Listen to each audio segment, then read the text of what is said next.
On a cold November night in 1975, a ship once hailed as the largest freighter on the lakes vanished into the dark waters of Lake Superior without a single distress call. I see it going right across my deck here now. She was the Edmund Fitzgerald, the most celebrated and one of the safest freighters of her time. Strong, state-of-the-art, and commanded by one of the most experienced captains on the lakes. Yet in one violent storm she and her 29-man crew disappeared without a trace. What brought down this mighty ship? Was it rogue waves, a hidden reef, or something deep within the Fitzgerald herself? 50 years later, and the legend lives on. The mystery remains. This is the story of her life, her loss, and the men who never came. This is the wreck of the Edmund Fitzgerald, the full story on Part-Time Explorer. Music. Applause. For such a heavy video about a tragedy that still carries significant emotional weight for families and friends of those who were lost, we've decided not to accept a sponsor for this video. But we do want to thank our supporters on Patreon for helping make this documentary financially possible. Can visit my Patreon at the link in the description below. The wreck of the Edmund Fitzgerald has haunted the Great Lakes for half a century. 2025 marks the 50th anniversary of when she was lost. And with that, we look back not only on the mystery of her loss, but at the world that she belonged. A world of steel giants, treacherous waters, and the men who tamed them. The 50 years since she was lost, countless theories have been suggested as to why she went down. But none can be proven. No matter how heated the debates, we simply don't know how this behemoth vanished. But we're going to look at this wreck closely, relying on experts who have studied this wreck since the night the ship went down. My name is Frederick Stonehouse. I am a maritime historian. I taught maritime history at Northern Michigan University, and have authored a somewhat north of 30 different publications that deal with maritime history either on the Great Lakes or open ocean. Fred Stonehouse has researched the ship extensively for 50 years and has been involved in every single expedition to the wreck to some degree. We're also working with a unique digital model to enhance the animations that we frequently work with on these projects. The base of our Edmund Fitzgerald model was made by engineering students at Clemson University under the guidance of programming wizard Jerry Tessendorf. I developed something that these days the buzzword for it is a digital twin that sort of simulates environments. We finished off the model and will be giving back our complete asset to the university as a thank you for their help. Music. You cannot look closely at the Edmund Fitzgerald without traveling to her physically. Whitefish Point, Michigan, is the closest spot to where she went down and is home to the Great Lakes Shipwreck Museum. The museum has generously opened up their collection and materials to us. With these factors, and our crew's general expertise in maritime history, we're taking a new look at the wreck of the Edmund Fitzgerald. To understand the Fitzgerald, we must first understand the stage that she sailed upon. The Great Lakes are inland seas, vast stretches of fresh water, where storms rise with the fury of oceans. Waves here break with the same power as those on the Atlantic or the Pacific, and those who sail them know that November brings the most violent tempests of all. The lakes are a highway of industry transporting goods and raw material long distances between factory ports in the United States and Canada. Our story begins in the 1950s with the dream of opening these Great Lakes to the rest of the world. At the time, the Great St. Lawrence Seaway was under construction. Now, this project had been talked about for decades but was finally underway and nearing completion by 1957. This large project was a series of canals and channels that enabled large, deep-draft vessels to travel between the Great Lakes and the St. Lawrence River, which would then link the lakes to the Atlantic Ocean. In the 1950s, the construction of the Edmund Fitzgerald Northwestern Mutual Life Insurance Company of Milwaukee some music at them and gave them a whistle salute. This had a lasting impression on the two kids, who from then on referred to the captain as the happy captain of the happy boat. The family managed to come in contact with the captain, who invited them to tour the ship that October. They walked the entire vessel, having a grand time, and took lunch in the captain's cabin. Captain Pulsar loaded the kids up with souvenirs as they left, and a memory that they would always cherish. Captain Pulsar retired in 1972, and command of the Edmund Fitzgerald was taken over by Captain Ernest Msurley. Just like in the sailing days of old, it was common for captains and officers to bring their wives on voyages with them. They might quilt on the wheelhouse or bake cakes in the galley, adding a wonderful touch of home to those long voyages, with some of the sailors not seeing their homes all season. The wives even furnished wonderful holiday meals, such as this fine spread laid out for Thanksgiving aboard the Edmund Fitzgerald. For a freighter, the Fitz sure was comfortable, with all sorts of modern amenities provided for her crew. As mentioned earlier, the Fitzgerald had passenger accommodations.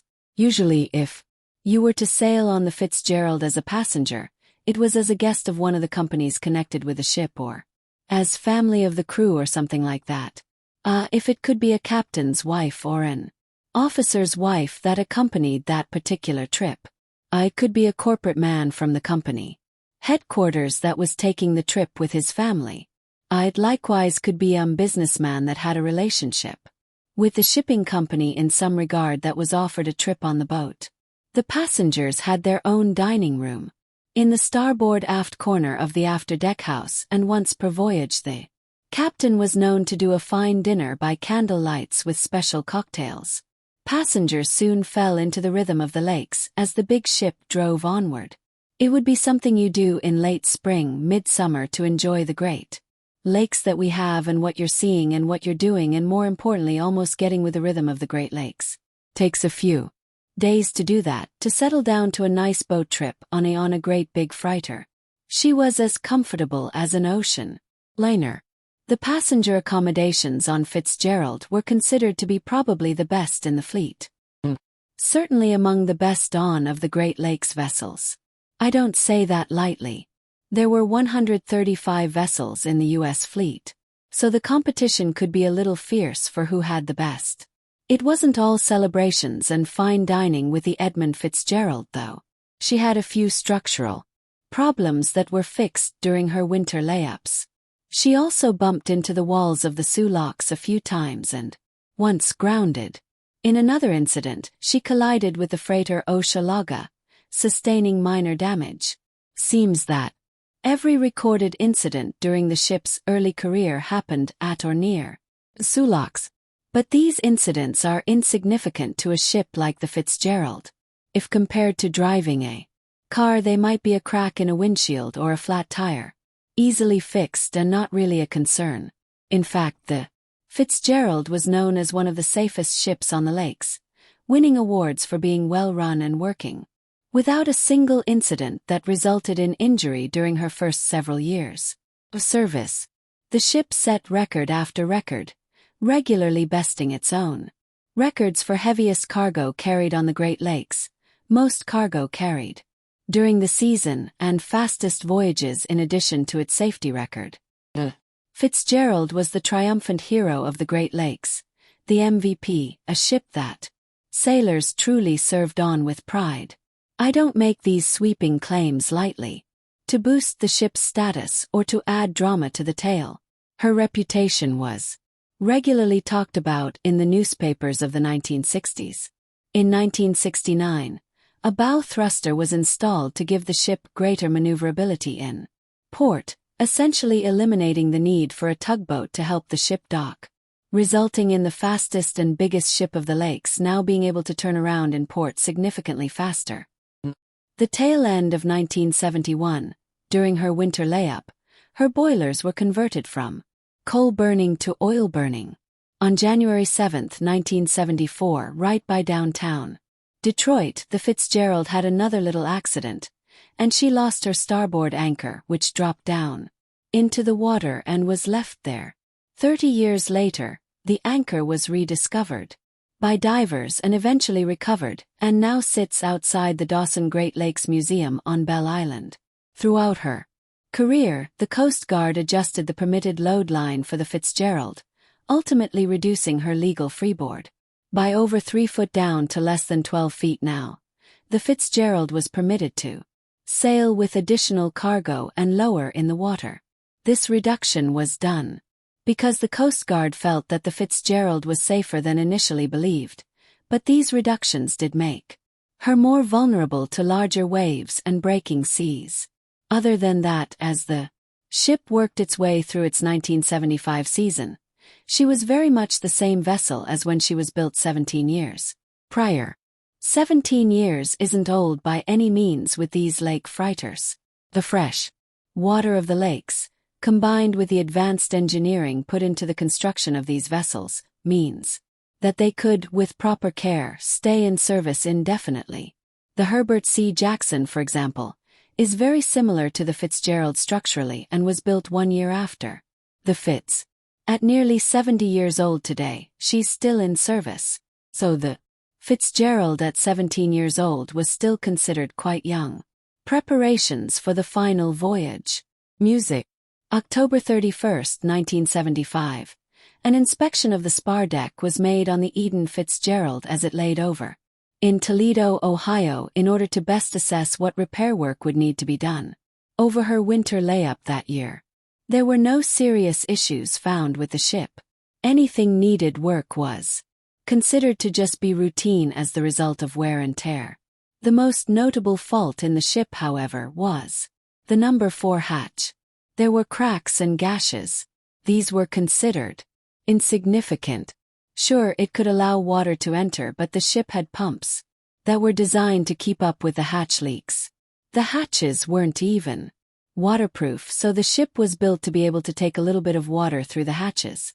She had 6 different pumps, 2 different types. She was well equipped to pump water out of her holds and her ballast tanks.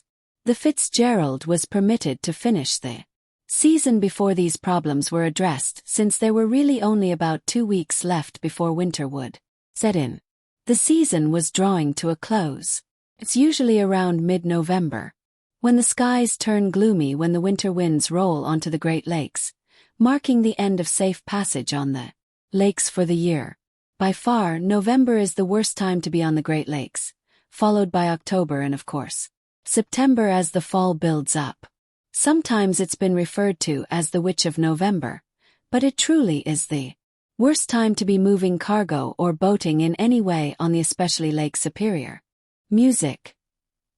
Another voyage and a half later, the Eden Fitzgerald was docked at the Burlington Northern Railroad Dock No. 1. This dock right here still standing today. Although she often morrowed at mining plants like Silver Bay on her first voyage, she frequently came along massive ore docks like these where she was loaded with taconite pellets. Billions of these pellets were hauled from the mines down to the lake and brought out onto these ore docks by train. The Fitzgerald would position itself alongside the dock and chutes would lower down over each of the open hatchways. A crewman would stand on deck and give hand signals to guide the ship to be perfectly aligned with these ore chutes. Long trains of hoppers would continuously move up onto the ore dock and dump the pellets into these chambers, the trains moving in and out as the ships filled. When a chamber was spent, the ship would move down the dock, working its way along. Music. Slowly over the course of 4 or 5 hours, ore would fill all 3 holds of the ship until she sat low in the water. Iron ore was loaded into the ship as usual, 26,116 tons of it in the form of taconite pellets. It was a heavy load, but not a record breaker. This was likely to be the Fitzgerald's final voyage of the season. Storms were brewing to the south, making their way north. The Fitzgerald would travel down to Detroit, drop off the cargo, and begin her winter layover in Toledo. The weather on Lake Superior was beautiful on November 9th. The storm is brewing. But 700 miles away, a fierce storm was brewing. The storm formed in central Kansas on November 9th, 1975, and rapidly began to move to the northeast. Although it doesn't have an eye or anything like that, you can kind of think of this farm center, and the motion is sort of counterclockwise a little bit, like our larger storm systems are. At the moment that the Edmonton sheriff was planning to leave Bore, it was that the storm was still in the Midwest, and it was forecast to move up north and take a path that was east of Lake Superior, and in fact it did not go east of Lake Superior, went right over Lake Superior, and so the wind pattern from it was very different from what the forecast was. She was over central Lake Superior the following day, packing some really ferocious winds. Some of the winds on the open lake were clocked at over 90 miles per hour. Now remember, a Category 1 hurricane is 74 m an hour. So these were truly hurricane winds. The Weather Service, of course, does not recognize hurricanes on the Great Lakes, so that term in connection with the Fitzgerald is very rarely used. But it was a vicious time on the lake. Some of the waves reported in excess of 40 feet. The Weather Service admitted to waves in excess of 25 feet, so it truly was a bad storm. Though it was not nearly the worst of the storms that ever struck the lakes. Go back to 1913, November 13th, when the great blow of that year came through that quite literally wrecked 47 different vessels on the Great Lakes, killed 250 sailors, sank 9 modern steel iron ore carriers with all hands and locations unidentified. Only this year was the last one of them. The Courthers finally found. This storm, now brewing in Kansas, was projected to miss Lake Superior, but the weather agency was terribly wrong. The storms that generate out of the southwest are really the nastiest ones. Every time that there's been a big storm in the lake, that's where it came from. The final voyage. At 2:15 p.m. November 9, 1975, the Edmund Fitzgerald pulled away from dock Number 1, making its way out of the harbor and into Lake Superior, bound for Zoo Island, Detroit. Music. No passengers for this voyage, but her crew was made up of 29 men. No one on board would be seen alive again. The best testimony of the following tale comes from the closest witnesses to the story. The crew of the freighter Arthur M. Anderson. The captain of the Anderson was Bernie Cooper, on watch with his officers in the wheelhouse. An often overlooked detail of this voyage is that there actually is a woman on board the Anderson as well. The chief engineer's wife was making a trip, and she spent about 6 hours with her life jacket on in an all-hallway 'cause the seas were so big. Around this time, the Anderson had just left Two Harbors, Minnesota, carrying a load of taconite pellets bound for Gary, Indiana, which means the ship would follow the exact same route as the Fitzgerald for most of the way at least. When we left, it was the most beautiful day you ever saw in your life. She steamed into the lake and soon spotted the Fitzgerald about 15 miles ahead of her as the day was ending. At about 7 p.m. that evening, the first warning of gale force winds was issued as a storm was approaching. Whenever you start to get gale warnings, the word goes around the ship. We call all the galley, we call the engineers, and you send your forward end crew on to dog everything down to make sure everything is tight. You check your clamps on your deck. Captain Cooper of the Arthur M. Anderson got on his radio and called the Eden Fitzgerald to establish contact and discuss these weather warnings. Throughout the night, the weather deteriorated. Winds intensified to 52 knots, officially storm force winds, and wave heights were reaching 10 feet, nearly cresting over the Fitzgerald's decks. Around 2 a.m., Captain Cooper radioed the Fitzgerald to once more discuss the weather and determine the best course of action. Usually, the American freighters sailed along the southern route through Lake Superior, the fastest channel between Superior and the Soo Locks of Sault Ste. Marie. However, they were more exposed to the weather down there. There was a longer but more sheltered route to the north, which would eventually take them into Canadian waters. After a brief discussion, Captains Cooper and Surley agreed the northern longer route was the best option given the weather warnings. The two vessels adjusted course. There must have been a concern among the crews. The Fitzgerald picked up speed and began pulling away from the Anderson, hoping to stay ahead of the weather. The Anderson was only able to keep pace by cutting corners off of their course, but she was still falling behind. The waves pounded the two ships, steaming forward in the darkness. Dawn broke with the ships still on their rough course. The wind subsided throughout the morning, but the waves persisted. Between 1 and 2 in the afternoon, the two vessels passed Misshapicotten Island, near the Canadian shore of the eastern side of the lake, steaming south-southeast, towards the Sioux Locks, still over a 100 m ahead. The storm had calmed significantly, but it was expected to regain strength shortly with winds coming from the west. Before the ships would reach the Sioux Locks, they'd enter a more sheltered part of the lake called Whitefish Bay, defined by a large peninsula jutting into Lake Superior called Whitefish Point. So just around this point is Whitefish Bay, and that was a very common shelter for storms because the whole peninsula of Whitefish Point protects the bay over there.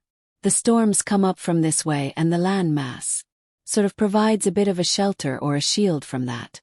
If the ships could at least round Whitefish Point Peninsula into the shelter of the bay, they'd be able to bunker down and weather the storm. They just had 90 m to go.